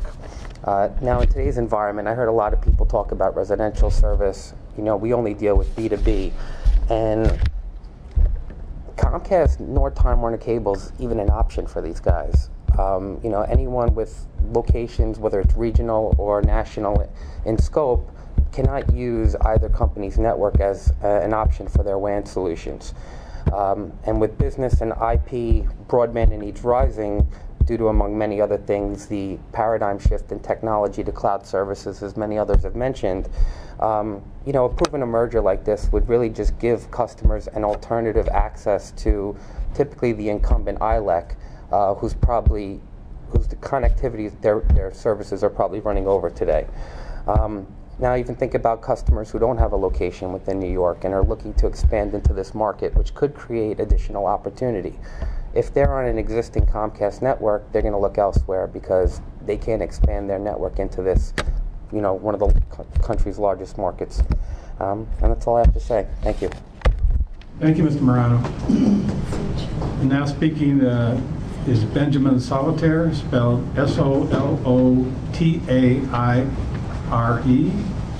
and he will be followed by Tasha Miller. All right. Thank you to the members of the Public Service Commission for holding this hearing. My name is Benjamin Solitaire, and I'm here to represent the Fortune Society, where I work in the David Rothenberg Center for Public Policy. The Fortune Society offers a holistic array of programs and services designed to help all who are formerly incarcerated successfully re-enter society, as well as an alternative to incarceration program. Our programs focus on the tangible ways that can help people successfully re-enter into society and strengthen the fabric of our communities. The impact of the Fortune Society is profound. Our programs have helped participants avoid over 88,000 days in jail and prison in 1 year, saving the city and state of New York over $8 million. Our programs save taxpayers an average of $22,000 per day. Our relationship with Manhattan Neighborhood Network, who spoke earlier, is critical to our mission and vision. For more than 3 years, we have been taping our monthly show, Both Sides of the Bars, at the MNN studios. Working with MNN enables the Fortune Society to raise awareness of issues that impact not only those who are or have been incarcerated, but issues that touch the life of every single New York City resident. We dedicate ourselves to educating the public about the deficiencies within our current prison system so that everyone feels compelled to play a role in creating a fair and humane correctional system that truly rehabilitates people. MNN's facilities, equipment, and support provide us with an unmatched opportunity to tell our story, raise awareness, further our mission, and increase the positive impact we make in communities throughout New York City. Both the Fortune Society and Manhattan Neighborhood Network play vital roles in providing services to residents of Manhattan. The proposed $45 billion merger of Comcast and Time Warner Cable will lead to a company that provides cable to almost 33% of households and high-speed internet service to almost 40%. As you consider the implications of a merger between Comcast and Time Warner Cable, I urge you to strengthen the public access and to ensure that it is visible and accessible to everyone in the borough. Thank you so much for this opportunity to testify today.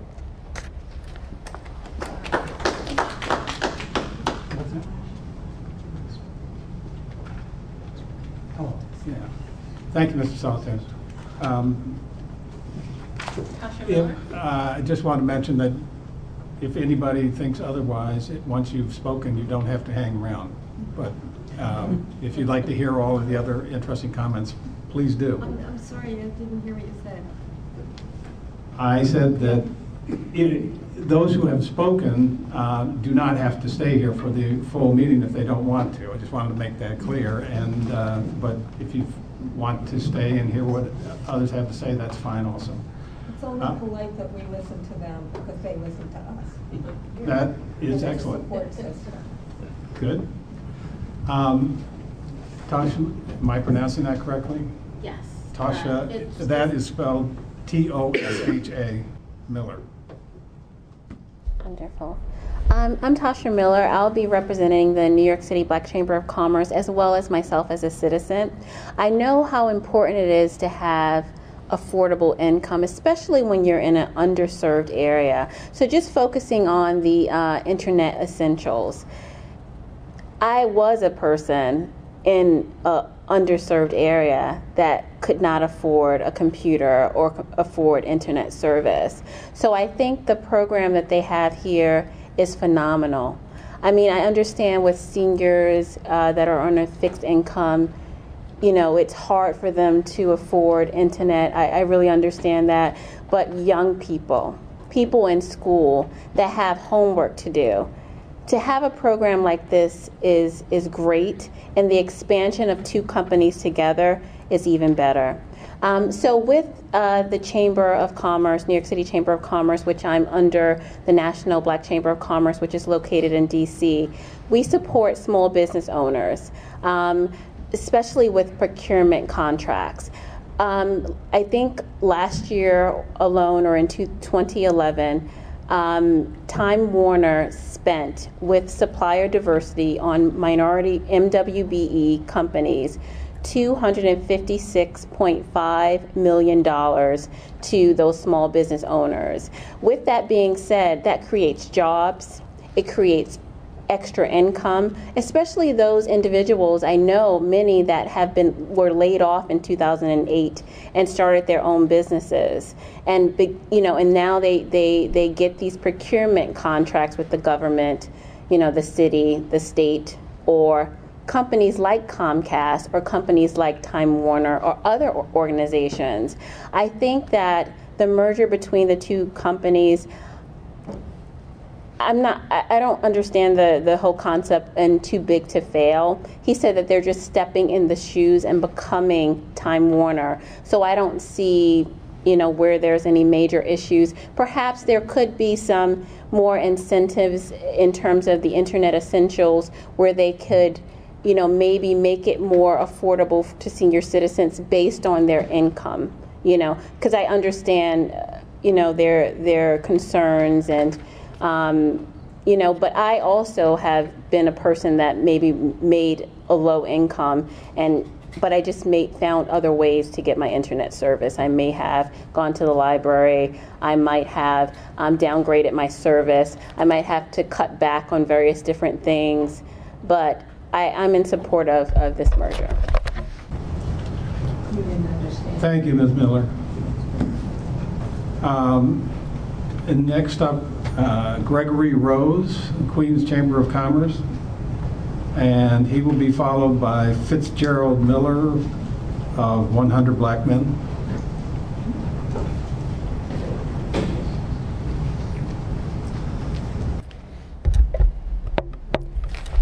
Hello, my name is Gregory Rose from the Queens Chamber of Commerce.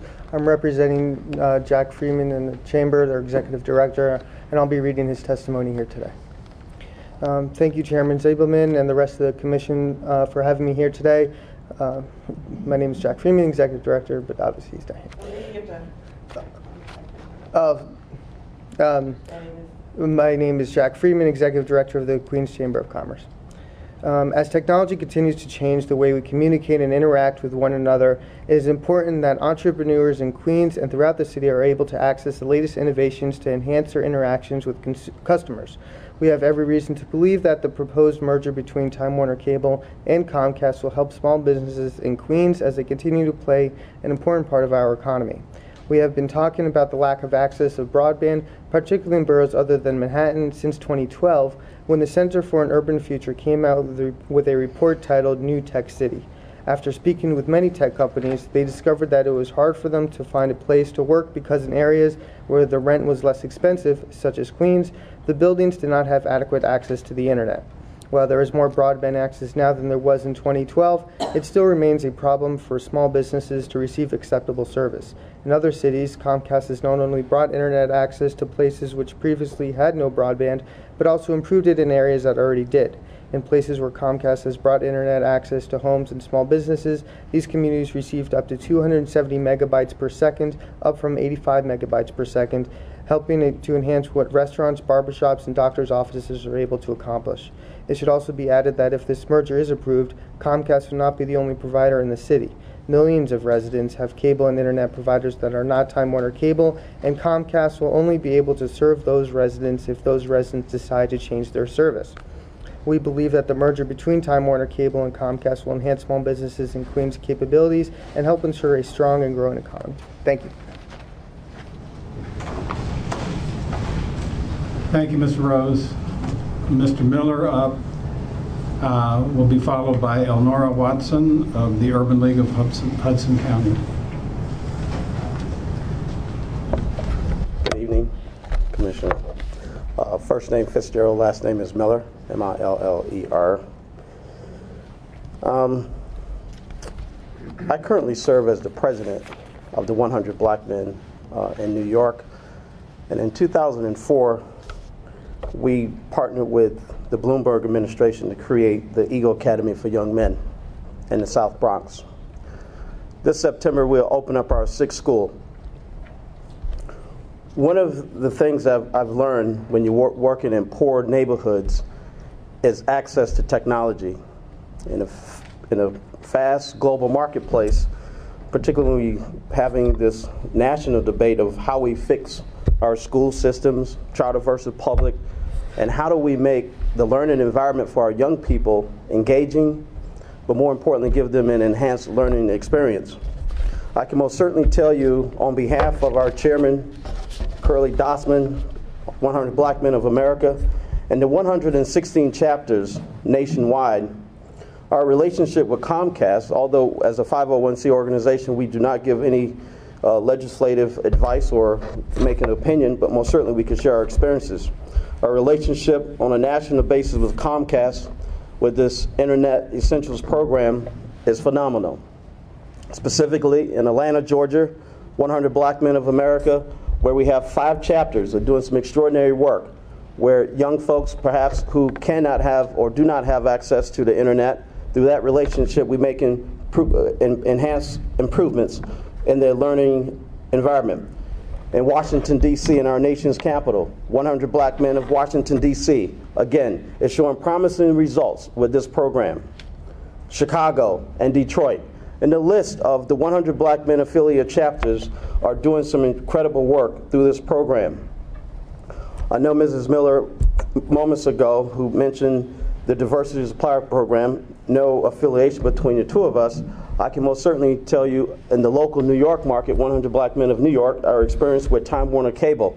With its Diversity Suppliers Program, MWBEs have experienced some extraordinary benefits and opportunities. When you consider the unemployment rate in the African American community here in New York City, ranging about 22% and 36% between young people between the ages of 18 and 26, which unfortunately is leading them to some perhaps not so good behavior on the streets. We believe these job opportunities that, when you talk about the $6 billion that Comcast and Time Warner have invested in, the investments potential in the future can benefit all of us. Now, I'm not here to debate the merits in terms of the investment, because we all know there's no marriage, which is perfect. But I believe that this council, under all of the comments we heard, and most certainly speaking with the players involved, I'm sure that you can come up with a prenuptial agreement that everyone will be happy. So with that, please do not rush out to sell your stock, but I thank you for this time, and most certainly on behalf of our Chairman Dossman, 100 Black Men of America, and all of our affiliate chapters, we share those comments with you. Thank you. Thank you, Mr. Miller. Elnora Watson up, and the first name is spelled E-L-N-O-R-A, Watson.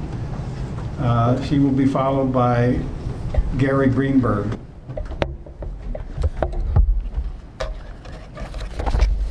Thank you. Thank you for this opportunity here this evening.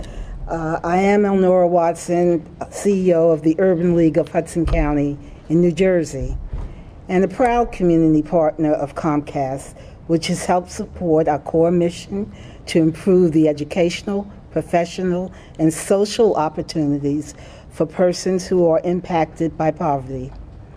Through ComCare's Day, we have experienced the hands-on, roll-up-your-sleeves mentality of employees and management of Comcast. We have been the beneficiary of countless volunteer hours, including painting and upgrading of our systems and helping us to create a welcoming and functioning space in which to operate, and have been some of the outcomes of these volunteer days. Adding to our core competence of empowering communities and changing lives, Comcast has invested in our mission through the Comcast Digital Connectors and Internet Essentials program, which has helped us to prepare individuals for computer-related jobs, digital skills, digital media production, and computer networking. Each of our connectors, 14 to 21 years of age, low-income graduates in this program receive Cisco certification and a notebook upon completion. These graduates are part of a national force, but locally, Connectors has helped more than 12,000 families connect to the web and impacted the lives of more than 9,000 low-income families by providing them with transformative access. In New Jersey, this is very important. The state broadband initiative in New Jersey could have substantially more impact on workforce development, education, small business, and healthcare. The platform which digital demands can be met through support of workforce development, increased educational opportunities, and it also enables businesses and healthcare to improve their services. On all fronts, I have to applaud the efforts and partnerships we have found in Comcast. Our digital connectors receive training to reach out to the community and bridge the digital and skills gap through a $10 a month internet access program offered by Comcast. Countless members of our community who otherwise are not able to afford are able to get broadband access. And these Comcast connectors, these digital connectors in our programs had a special initiative to reach out to seniors to help them use what equipment they did have and help to acquire other equipment for them. And so I cannot underscore that the 4 areas which are significantly impacted by increased broadband access are areas that we at the Urban League of Hudson County care about deeply. I can attest that Comcast has stood with us in creative ways to bridge the gaps in our community and beyond. And as you weigh the pros and cons of this acquisition, I simply want to underline our experience with Comcast as an organization which takes corporate social responsibility seriously and who have demonstrated this for us repeatedly. Thank you. Thank you, Ms. Watson. Now speaking is Mr. Gary Greenberg, spelled Greenberg, of the Boys and Girls Clubs. He'll be followed by Michael Reichenberg. I'm Gary Greenberg. I'm the Executive Director of the Boys and Girls Clubs of Hudson County. It's wonderful following Ms. Watson. We've worked together and been colleagues in Hudson County, serving youth and families in Hudson County for many, many years. I've been with the Boys and Girls Clubs of Hudson County for 38 years. I'm here really tonight to take this opportunity to thank Comcast and thank somebody like Charles Smith, who they're just not just a distant corporation, but they become really, then I would call them more than corporate partners, but I would really call them as friends. I want to thank them for bringing the Internet Essentials program into Jersey City and into our communities. I mean, I know I was there firsthand when it was introduced at Public School number 7, and we were up there, and I have to say that the school was jam-packed and it was extremely well received. In addition, I also know firsthand, matter of fact, just on Monday night, that we actually connected a parent who is developmentally disabled, who has an autistic son, and have actually our staff connected them and made the contact for her and was able to get them to access and become part of the the Comcast Internet Essentials program. So, you know, we're very, very thankful for that. I would also like to thank Comcast because they've been providing a funding opportunity to the Boys and Girls Clubs of Hudson County, where they have been the sponsor of our technology centers for many, many years. At first, we had one technology center which had 20, computers in a beautiful center that many, many kids were jamming into. It was so popular, in fact, that we had to open up a second technology center just to accommodate the number of young people that needed access to it. Also at the Boys and Girls Clubs of Hudson County, not only are we an after-school program, but we also have a Montessori school, and in September we're actually opening a charter school for the health sciences, a high school. So we really thank Comcast for being with us as friends. They've also made a commitment. We're moving into a new Boys and Girls Club that's about to open actually in a couple of weeks, and they've committed funding for the technology centers in the new facility through 2016. So not only will 250 high school students a day have access to our technology centers, then we stay open until 8 o'clock in the evening, and then actually we have adult programs till 11 o'clock at night, and the Boys and Girls Club is open 7 days a week, practically round the clock. I'd also like to thank Comcast for Comcast Cares Day, who came down to the Boys and Girls Club and with our kids and with our staff and with our other volunteers and board members completely refurbished the Boys and Girls Club and beautified it, that made it much more pleasant and a much more stimulating environment for everybody to use, and it was just an outstanding day. Also, for more than a 10-year period, we have a dinner that for 400 people, 200 of our Boys and Girls Club young members are sponsored by the business community, by members of the business community, and Comcast has always been there. They've always been mentoring our kids. They're back year after year, and just as a good luck charm, because I'd like to be able to fill the hall that that where it's conducted, I always make it a point that to call Charles as my first call, because that's my good luck charm in order to fulfill and sell out and give our kids an opportunity to have dinner with members of the business community all along the Jersey City so-called Gold Coast. I would also like to thank Comcast for the opportunity of not just me, but my other Boys and Girls Club colleagues, the other executive directors from around the state, who we get the opportunity to participate in the Newsmakers program, where I get, I think it's 5, 6, 7, 8 to 10 minutes of an opportunity to tell the public at large and educate the communities in our catchment areas about the Boys and Girls Club and the opportunities that we provide. And I can't tell you how many places I go and so on and so forth where people come up to me and say, oh, you're the guy from the Boys and Girls Club, how do I get my child into your programs, and so on and so forth. And I know that this happens all over the state.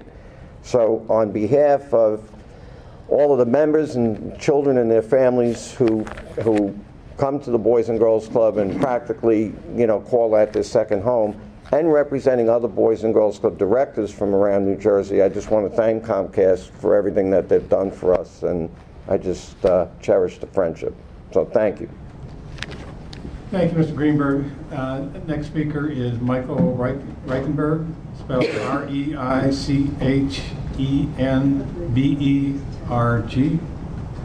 Is he here? I guess not. We'll put that aside in case he's just stepped out briefly. So we'll go to Keith White of the Christian Cultural Center. This is what happens as you get to the bottom of the stack. The next speaker would have been Michael Seamus of Partnership for New York City. He also had to leave, but he left a copy of a written copy of his comments, which we will post on the Commission's website under the public comment section for this case. So that brings us to Bruce Kuthnick. Kuthnick? I'll spell it. I know my handwriting's terrible. Okay. I failed chemistry in grade school. Sorry, I admit it. Kushnick. Bruce? Yeah, you did fail. Thanks, I appreciate that. My mom wanted me to become a doctor. I didn't fulfill her obligations, so. My name is Bruce Kushnick. I work for New Networks. We recently published a report with the Public Utility Law Project, which you are probably familiar with, called It's Interconnected. It has a section about Verizon New York and its fiber optic deployments, which is a separate subject. It also has a special section on Time Warner and the social contract, and the Time Warner situation in New York. For those of you who don't know, in 1995, the FCC decided that it had to go out and solve a couple of hundred different complaints filed by the cable companies pertaining to the fact that they wanted to go into new businesses and wanted to raise rates to go out and build these new parts of the network. They wanted to go into the internet service and broadband service. In 1995, Time Warner signed a contract called the social contract with the FCC. That was for 5 years. That was supposed to end in the year 2000, where they were supposed to spend $4 billion, and they were supposed to go out and they were allowed to raise rates, $1 a year, so that it would be $5 by the end of the year 2000. And in order and they would go out and actually upgrade the networks, and B, they would wire all of the schools within the franchise areas. And they would do it at cost, and they would do the wiring at cost, and they would do the rooms at cost. And it turns out that in 2001, when the contract expired, the $5 was never removed from the bill. They've been collecting the $5, as far as we can tell, for the last 13 years in the state of New York and all the other states. And Comcast has done the exact same thing. Starting in the year 2000, Comcast and Time Warner have collected $49 billion for the social contract, which is $5 extra per customer per month, which is $60 a year for the last 13 years. 2, we have no idea how many schools were wired. In fact, we could find of the auditors that we work with in multiple states dealing with Time Warner and Comcast, we could not find any of the school boards or any of the principals who had wiring done by Time Warner under the social contract. Now, there are 2 questions. Question 1, did they collect in New York $1.7 billion over the last 13 years for the 6 million customers, every year collecting $60 extra for the wiring of schools? Now, if it was a contract with the state, with the FCC, and it was terminated and it was expired, which it was, did they collect money illegally past the year 2000? We believe the answer is yes. 2, we believe that if they are collecting the money, then they should have been wiring the schools. We are asking every franchise holder in the country to go out and find out what the hell happened with the money and what the hell happened with the wiring of every school. Because every school in the United States, in the Time Warner and Comcast areas, should have had a fiber optic or coax wire that was a cable modem service, that was an internet service, paid for at cost for the cable modem and paid for by the wiring of schools. We have seen no audits by the state or by the FCC at this point. So we are asking the state, before they sign any agreements or make these mergers go through, that they audit the books to find out if schools had actually gotten wired at any point between 1995 and 2014 under the social contract, and B, was the $5 a month added to the bills, and C, was it ever removed from the bills starting in the year 2001. That's pretty much it. I will give you one of the findings. It turns out that in our report, we go through the profit margins of Time Warner. It costs Time Warner's internal numbers $1.34 a month to offer internet service, high-speed internet service to the customers. And I believe their average is $34 from the customer.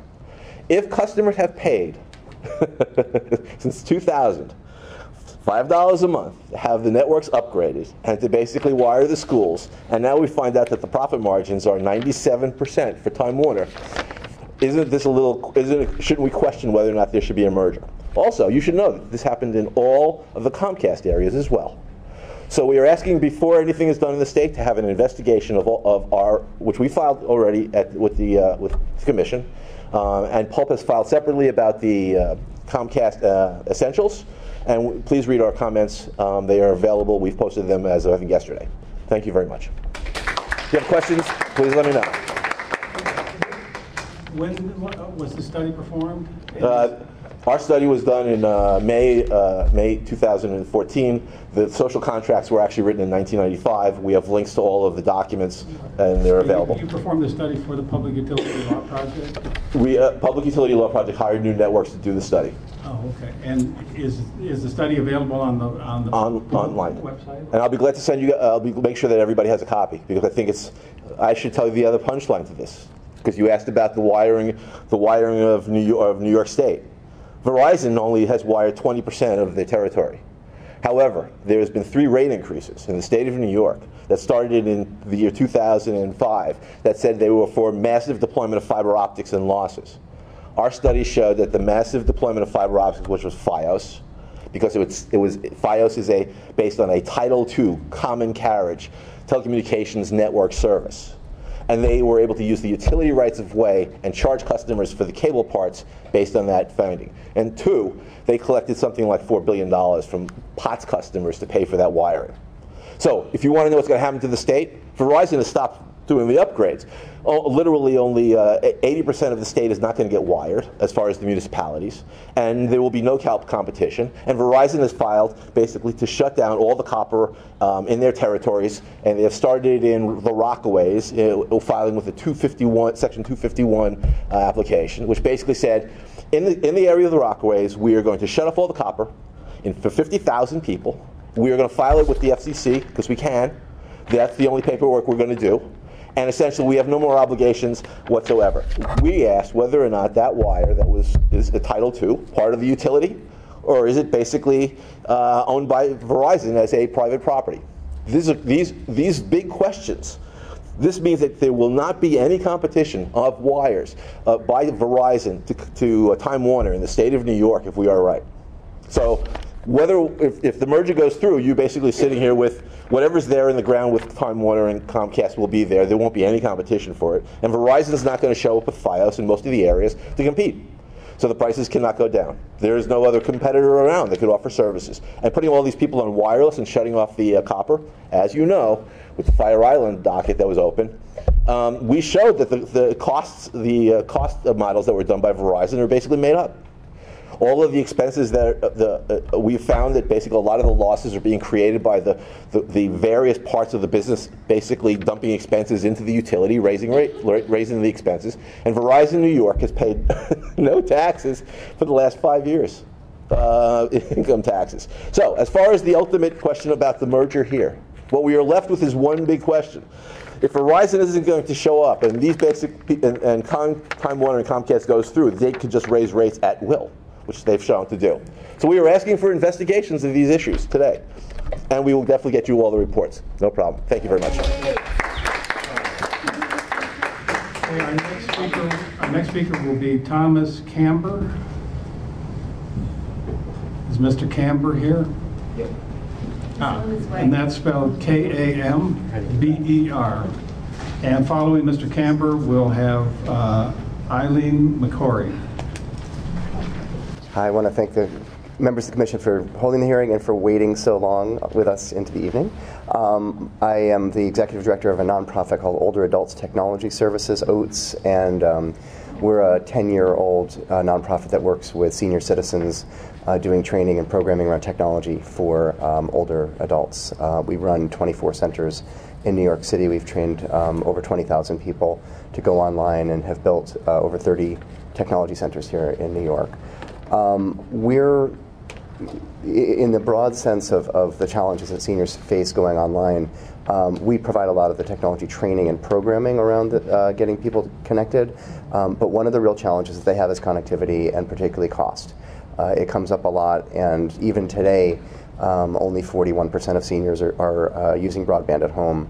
The Pew Center does studies every year tracking these numbers, and seniors always lag the general population by a fairly large, 10, 20 points in terms of broadband adoption. Only 61% are using the internet at all right now. In that context, we've long seen Internet Essentials as a real option. That kind of a model is really promising. And even before Internet Essentials, Comcast was interested in seniors and in kind of working with these issues in New York. They sent executive level people up to one of our programs in the Bronx back in 2007 to tour the sites and learn from the models that we were doing before setting up Internet Essentials. We've been down to their Philadelphia Comcast Cares Days and volunteered there training some of the local people. And there seems to be a real commitment to learning and developing a program that will meet the needs of older adults. So we see the merger in that context as providing an opportunity to do something really profound with Internet Essentials. We felt that Internet Essentials should be something that we could take advantage of here in New York for a long time. Obviously, every program can be improved. We'd like to see it serve as many people as possible and be as accessible as possible. But seniors really need the connectivity, and absent a major government program that's providing it right now, this is the best opportunity we've got to get it. So thank you. Thank you. Eileen, excuse me. It's MCCORRY. Yeah, thank you. And Ms. McCory will be followed by Melissa Baker. Okay. My name is Eileen McCory. I am a resident of Manhattan and a Time Warner Cable customer. As has been noted by several previous speakers, there are several very good reasons that I am opposed to the multi-billion-dollar Comcast acquisition of Time Warner Cable. The merger will concentrate too much market power in the hands of one company. If approved, it would combine the largest cable, the merger would result in the largest cable and broadband company in the United States. Even without this merger, the telecommunications industry has limited competition, especially in the critical market for high-speed internet service. Combining two already big companies into one giant industry behemoth would give Comcast even greater control over the cable television and broadband internet markets, leading to higher prices, fewer choices, and even worse customer service for consumers. I would like to focus on the damaging effects on consumers like myself. The merger would combine two huge companies that already score poorly when it comes to customer satisfaction. According to the latest Consumer Reports survey of consumers, Comcast and Time Warner are among the worst rated companies in overall customer satisfaction for TV service. Comcast and Time Warner Cable ranked in the bottom third of companies rated on overall satisfaction with internet service. Both companies received especially poor marks for value and low ratings for phone/online customer support.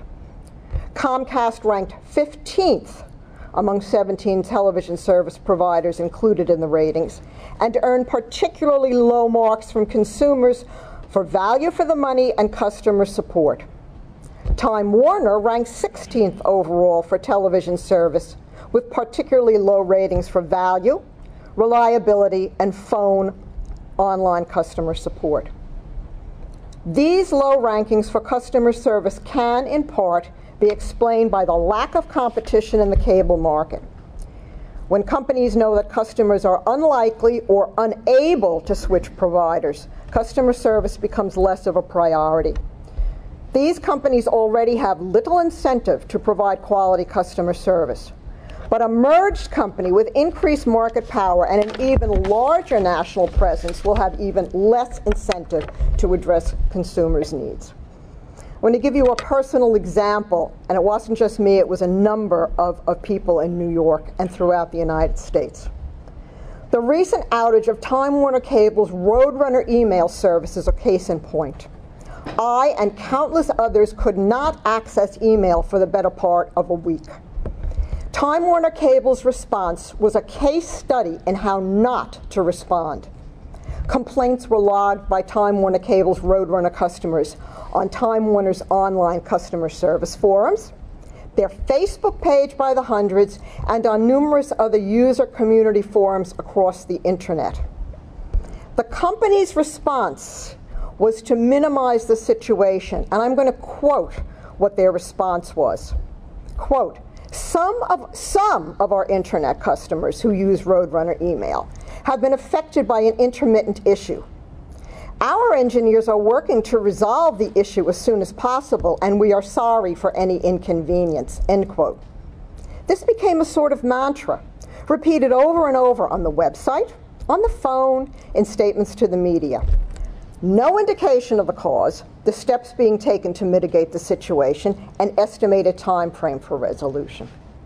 According to an article in USA Today that appeared on Thursday, June 12th, again I'm quoting from the article, quote, company spokesman Scott Przwanski said that the problem affected customers in multiple markets, but it was intermittent.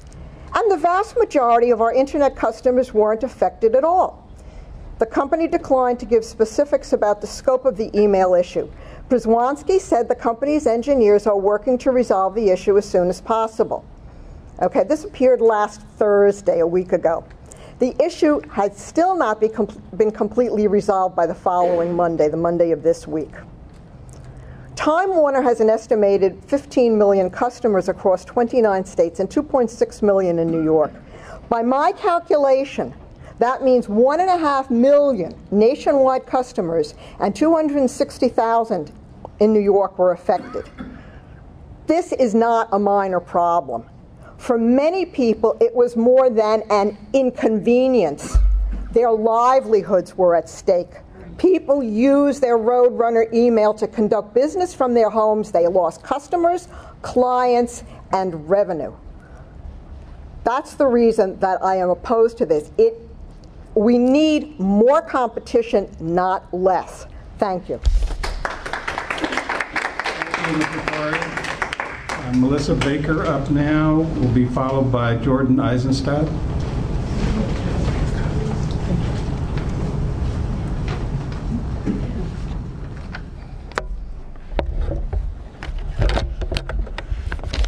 Good evening. Members of the Public Service Commission, on behalf of the National Black Leadership Commission on AIDS Incorporated, I thank you for holding this hearing this evening. My name is Melissa Baker, and today I represent C. Virginia Fields, President and CEO of the National Black Leadership Commission on AIDS Incorporated.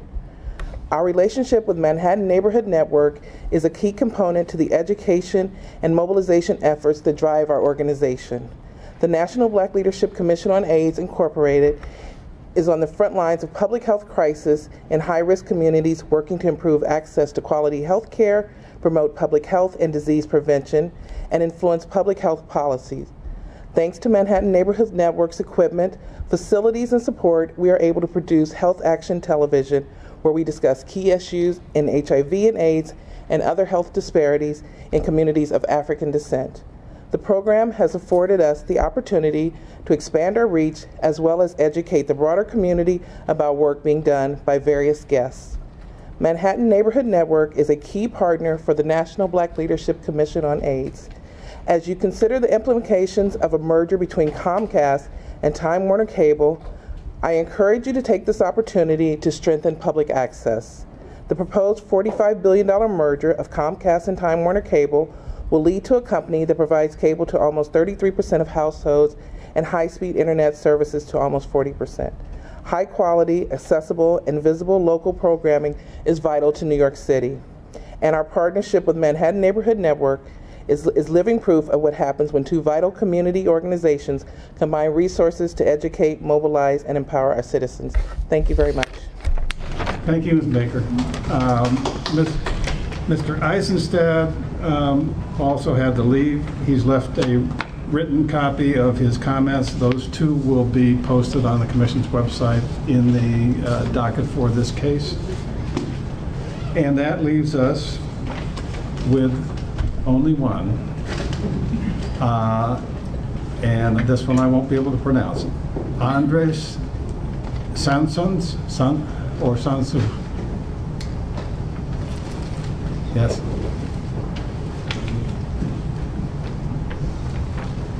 Yes, you'll have to spell this one. Yes. My name is Andres Jansons, Jansons. I operate a travel agency, and for a number of years we had reasonably good phone service with with copper wires that worked when there were power outages. As a result of several mergers and combinations, Verizon was created. Verizon forced us to use the fiber optic instead, and took away the copper wire service. As a result, Sandy came along. We had no power, we had no phone service, and we were totally